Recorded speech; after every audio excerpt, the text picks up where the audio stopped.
chair we can get a bit up here. That's it. Bill, Bill, get another chair. Oh, this side, Wings. Walk to the back.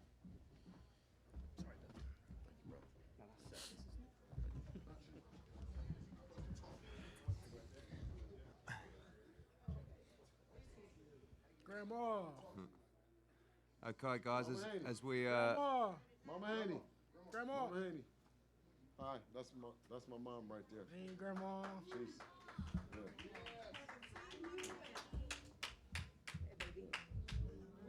how are you?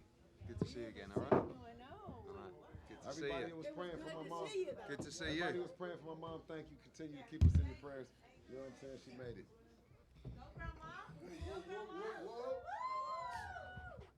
Well, everybody, welcome to Team Haney coming in, and an incredible night at the Chase Center. 16,000 people in the Bay Area for the first time in over 2 decades to see one of their own become a 2-division world champion in a masterclass performance.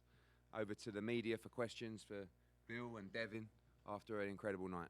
How was it fighting in front of your hometown, the Bay Area, in front of your friends, your family, your grandma, becoming the champion? Yeah, alhamdulillah, it was a blessing, a dream come true. I've always dreamed of these moments, and the time came, and the Bay Area came out and supported me. So, thank you to everybody that came out. What's next for you? I don't know. I want to talk with my dad, and see what's next. But I want to do a fight at 147. But it's a lot of big fights at 140. But I'm into making the biggest, best fights happen in the sport of boxing. That's where I'm at in it. That's where I'm at in it right now. I became undisputed at 140. 135, and I made history, and I'm in history books forever. But now, I want to make the biggest fights happen for, the most money. To be honest. Who at 140 you want to fight? You want to go up against?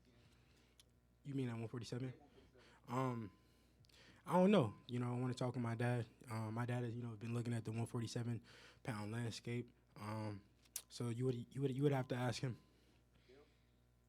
Who do you want to be? What's next for your chance? Hey. Fight at 147. First of all, I want to thank Allah, for making this all happen. Devin is remarkable, man. He's truly special. And take nothing away from the guys at 130, 140, 147. But when we talk about them, they're good. But Devin is special, and I think he showed that tonight. His ability to handicap a fighter. Whatever the fighter does special, you guys won't get a chance to see it against Devin because that's just the kind of fighter he is. And as far as 147 pounds, when looking at legacy, and so many people right now tarnish the sport of boxing by saying belts don't matter. We look to continue being a legacy, Devin being a legacy fighter. 147, he went up from 135 and challenged 140-pound WBC champion, and he has the ability to go up and be a 3-division world champion and undisputed at 25.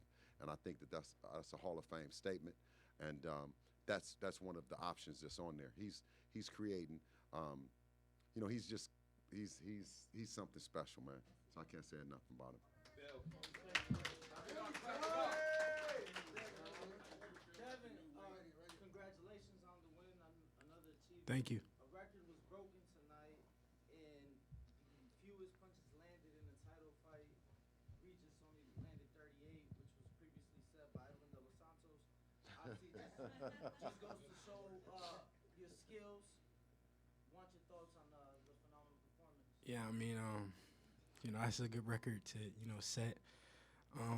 That was part of the game plan, was to go in there and handicap him, of his best, his best things, and his best thing was his left hand. That was his bread and butter, and we took it off the table. And I don't even think he landed that many punches. What was it, 38? I don't remember, him even landing that many. So yeah. No, I wasn't surprised. I knew that if I went in there and stuck to the game plan, and I was in there disciplined, and it would work out. But like I said, I knew that I was levels above him, and these guys, I'm levels above them. But I was killing myself to make 135 so much. So I would get into a fight. I would go into the fight and I would be depleted. I wouldn't be my best self. So now I'm able to go in there and be the real Devin Haney. Devin Garcia with Fight Hype. Obviously there was a lot of build up for this fight. There was, a lot of talk on both sides. But after, like you said, you anticipated Regis coming up to you in your victory. What were some of those words that he shared with you? What were some of the things you guys exchanged in that ring after the fight? No, he told me that I was like super fast and super sharp, and that was it. But I want to talk to Regis. I wanted to tell him. Oh, I told him thank you for the opportunity, and giving me a shot at the title. For sure. Just one follow-up question. Immediately after the fight, Chan, Ryan got on Twitter. He talked about potentially fighting you. What are your thoughts if you stay at 140 and potentially fighting Ryan Garcia? I think that's a possibility. That's a mega fight. I've been calling out Ryan for years now, so it's good to hear that he finally won a fight. It sucks that it came after he took a L, but it was only a matter of time. But now he finally want to call me out. But at the end of the day, it's still a big fight, and like I said, I'm willing to make I want to make the best fights, biggest fights happen. So calling you? Did he call you out, or is he calling for clout? Because he got your number. Yeah, for sure. Huh? Yeah, I mean, You know what I mean? Why are you talking to them? You know what I mean? what's crazy, I seen Ryan maybe right before I went into training camp. He didn't say nothing about fighting me. So, no, I literally was shopping in LA and we ran into each other at the store. He didn't say nothing about fighting. Honestly, I don't remember which round. I knew that I had him hurt a few times, but I don't really remember what round it was. But yeah, I do remember getting him hurt. Yeah, no. I was going back to the corner. I wanted to fight. I knew that I could hurt him. I knew that I was hurting him. But every round, my dad would. I went back to the corner. My dad would say, "Just stay focused. Keep sticking to the game plan. You beat him easy. Keep breaking him down." And that's what I was doing. And it comes with experience. In the Linares fight, I was breaking him down. He was going down fast, but I got too greedy and. That's when I got hit with a shot that I shouldn't have got hit with. So in this fight, with the experience, we just stuck to the game plan. And if the knockout was to come, then it was going to come. But we didn't want to get too greedy. Devin, talk about your power.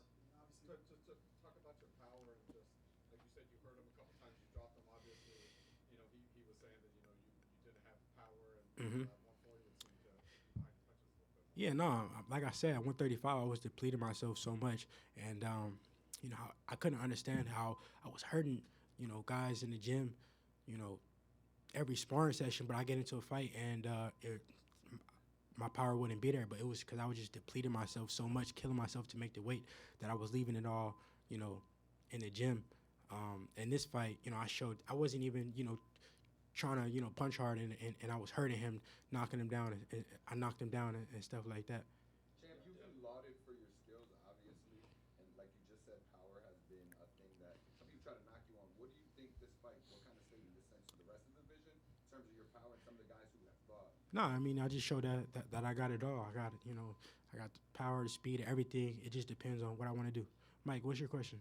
Congrats on the performance. Thank you. We've heard all the critics say that you don't have power, you can't take a punch. Mhm. What do you say to them now? Like I said, I'm a complete fighter. But they gonna always say something. First they said I couldn't sell, then I just sold it out. 16, 17,000. They said I didn't have no power. I went in there and I dropped them early, hurt them multiple times. What they gonna say now? Devin, and congrats on a superb performance. Thank you. You and Tio are now the top two guys in the division. What are your thoughts on that? When I asked him about it, he kind of laughs it off. What are your thoughts on that fight? I want to make the best fights happen. If we can make the fight happen and it makes sense, then we can make the fight happen. Like I said, the biggest fights for the most money. I wanted to ask you a question. I'll take my answer from either you or Bill. Tank made a reference saying, well, it should be sold out because you had tickets for this amount of money and that amount of money. I just wanted to get a response from either you or Bill. Tank don't want to fight because if he really wanted to fight, then he would be trying to build up the fight instead of trying to not knock it down or try to say, oh, I'm only selling because of this or because of that. If he really wanted to fight me, he would be making it that it's a big fight and it's the best fight for boxing. But he only talked down on the fight. But like I said many times, they say everything but let's fight. Nobody has outdid Devin. In terms of Tank's dance partners, um, you know, you don't have to down the other fighter to validate what you are and what you bring to the table. Tank and his team have consistently lied to the people. They've created this narrative that because you make money or because you charge the people some astronomical money for a fight that you know that the guy is going to lose because obviously what is it when the betting line doesn't even reflect as much money as that the guy is charging. So the message to all the fans: stop letting Tank and his team piss on your head and tell you it's rain with these fights, these insignificant fights. You know what I mean? They're saying it's for the culture. Devin represents the culture and represents boxing and what boxing should be and what boxing is. Hey, the little lady with the braids. Next.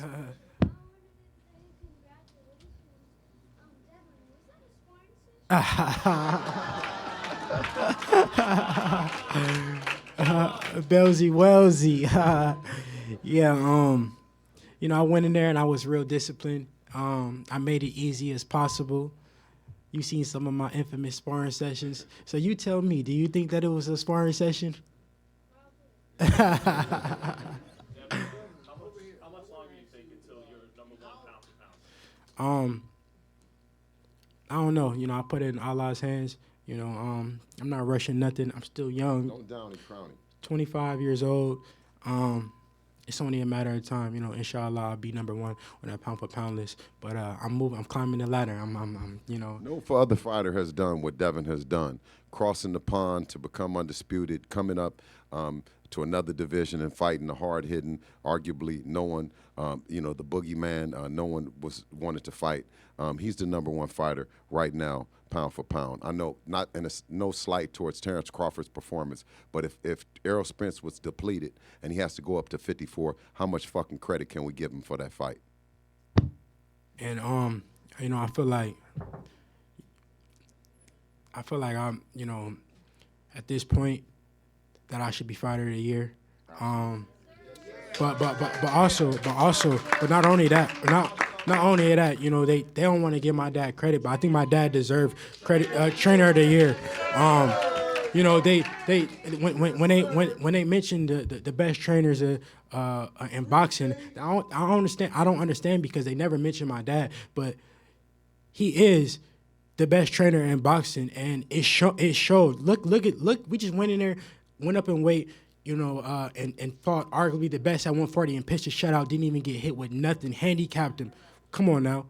My dad deserved trainer of the year, and I deserve fighter of the year. My mind went to working just now. When you guys are talking about 47, and you just mentioned the Crawford comparison, is that a fight even us worth thinking about? Haney and Crawford at 47? If Terrence, he's going to rematch Spence, but if he were to come back at 47. You know what? My nickname for Devin is Superman. And anything is possible. But let's move this thing the way that it's supposed to move and give him credit for this fight tonight. But don't look at like a far-fetched possibility of him going up to 47. He's the boss. He'll get a chance to decide. Of course, Eddie will do his best to put things on the table. We'll strategize and give Devin a chance to look at it. But I keep hearing this Ryan Garcia shit. Is that real, Eddie, or what? It's come from Oscar, which doesn't necessarily mean it's real. But Ryan said so as well. But listen, that's a great fight. I think Ryan should be chasing the champions at 140. He should be chasing the number one in the division. And Devin's the number one in the division. So, I do think, looking back, I think people don't quite understand what Devin used to do to make 135. Like when I used to work with him before he had to go over the other side and rob the bank, he was done at 135, and he went on to have 3 more fights at 135. 2 of them was traveling to the other side of the world to make weight. which I think is an incredible achievement. And he's right. There is no way he could have fulfilled the potential he had as a fighter at 135. And I think for years and years, like we chased the Ryan Garcia fight. No one wanted to fight Devin Haney. And everyone uses the excuse. When you've got a really good fighter, everyone uses the excuse. Oh, they just don't sell. It's not a big enough fight. No one knows who he is. But he's actually gone to Australia, become undisputed, come back. You know, those fights that he had, beat Lomachenko. Now he's sold out in a city that hasn't had boxing for 2 decades. Who else can do that in boxing? Eddie, you remember when you told me, you said, it was me and you said, I just think you might be too good, mate. But that's what, you know what? But when you're too good, the only way you can entice people is by making sure they get paid to get beat. Yeah. Right? Yeah. So that's what happens. So now people are seeing the draw, people are seeing the size of Devin Haney, maybe even Ryan Garcia, and going, you know what? That's a big fight. So if I get beat, I get paid. Does every fighter that he fight get their biggest payday? Yep. So you see, and we have a strong team like Matchroom and Eddie behind us in the zone. So you see every fighter gets their biggest payday, but then there's not the line around the corner. Devin is truly the best fighter on the planet, and I'm so happy. It's a funny thing too. Is a funny story. You know, I got a message from Oscar yesterday, Oscar De La Hoya, and I was surprised. He wished me luck. He said, he said, good luck, you know, do your thing. And I scrolled up. I looked at the message before, and the message said, I told him to fuck off. so it was funny, but I told him, you know, thank you, you know, him being a legend and him wishing me luck in this fight. Bill, Devin, Aaron Tolentino, Concord TV here in San Francisco. Absolutely. Was fighting here at the Chase Center part of that bucket list on your master plan of your career, and did it exceed your expectations, and what did you think about the overall experience? Yeah, no, definitely was on my bucket list. When I was talking with Eddie about, you know, where we could do the fight, it was either here or where was the other place? Atlanta. Yeah, those were 2 places. But I was like, I know that the Bay would come out and support. I think we should do it there. And Eddie said, you know, I'm up for it. Let's see, let's do it. And I asked Eddie, I said, yes, day before yesterday, I said, Eddie, how many people did you think I was gonna bring out? He said, mate, 7,000? He said, I'm not going to lie to you, 7,000? I said, 7,000? But we did a great job, and we sold it out, and we're going to bring back some more fights, inshallah. Are you more proud of yourself knowing that this is not a boxing city, it's not Vegas, it's not LA, you're still able to pack the seats in the Chase Center? 100%. You know, the Bay Area is behind me. All my people came out, my day ones, and no, for sure I'm happy with the turnout. Yeah, no, for sure. God willing, inshallah, you know, we do more fights here, more big events, possibly the next. My 2 places that I want to fight is either, you know, in Saudi Arabia or back here. Yeah, noticed during the ring walk, you were very serious, not the typical smile. Mm-hmm. Why was that? Just focus? Yeah, I was locked in. You know, he said a lot, and I was ready for whatever, you know. I was just, you know, the whole day I've been locked in, entering the arena, you know, to the walkout.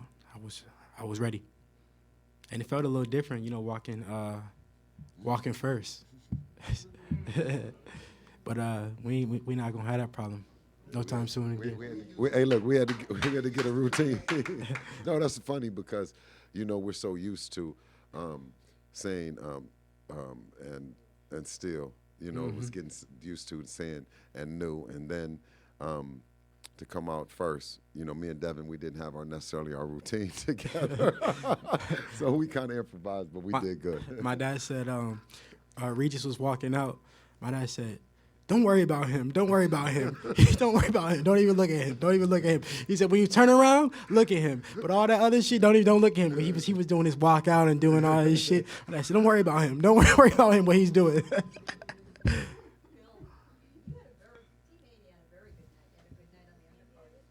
Oh yeah. Great. Oh.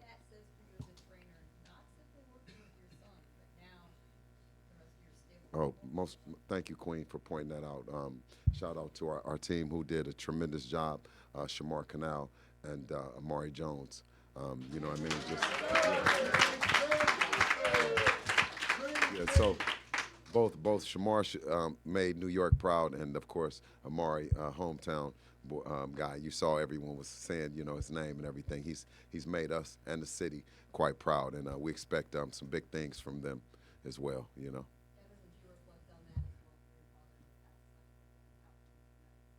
Yeah, no, I mean, this is all part of my father's plan. I'm just following protocol. Couple more guys. Last two. Jones' victory and the way he did it inspired you to do yours even better? Yeah, no, I told him, Mari, I said he just told me in the locker room when I was getting dressed after the fight. He said, I'm proud of you. I said, no, I'm proud of you. You motivated me when you went in there and knocked him out, and you did everything that you said you was going to do. That motivated me. That gave me that extra push. But that just explains our relationship. Me and Amari Jones. We push each other. Yeah, that's my twin for real. Every day in and day out, we push each other in everything we do. And it's a testament to his work ethic. No matter what time, it could be 3, 4 in the morning or whatever. I tell him, hey, Mark, let's run. He get up every time, never complain, never nothing. Hey, we finna do 3 workouts today. Okay, he's with it. And not many fighters, on that's in the building stage is willing to do that. It's different when you're fighting for millions and millions of dollars and that's your motivation. But he's a part of the building stage, and he's the future. And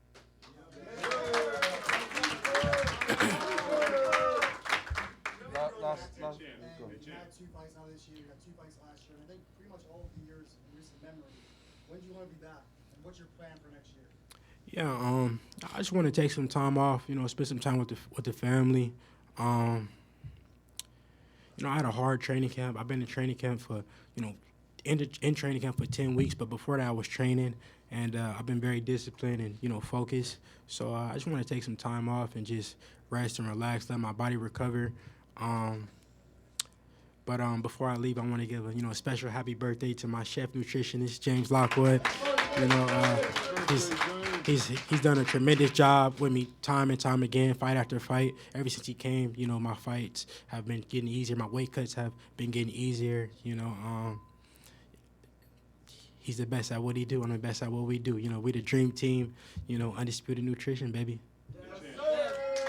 Last. In the build-up for this fight, Regis made it a point to say you wasn't from here, and he stated that when he was running, people was chanting him on and beat you. But during the fight, we heard the crowd numerous occasions chanting your name. How did that feel?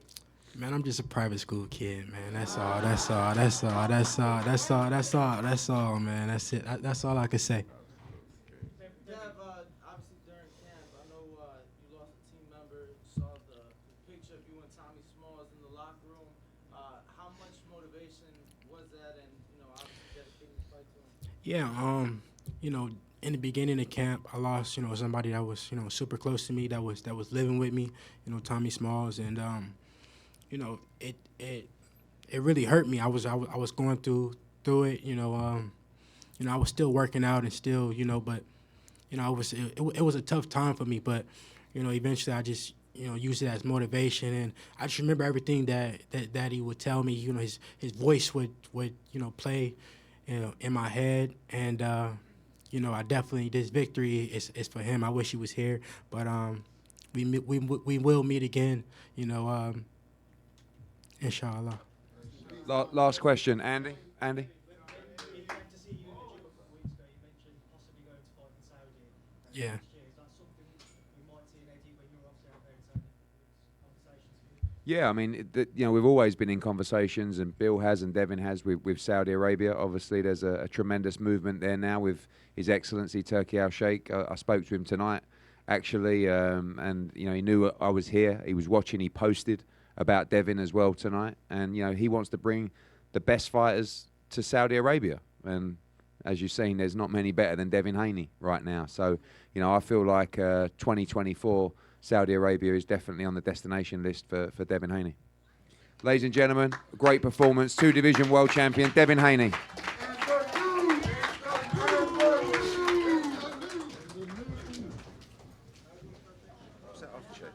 Hmm?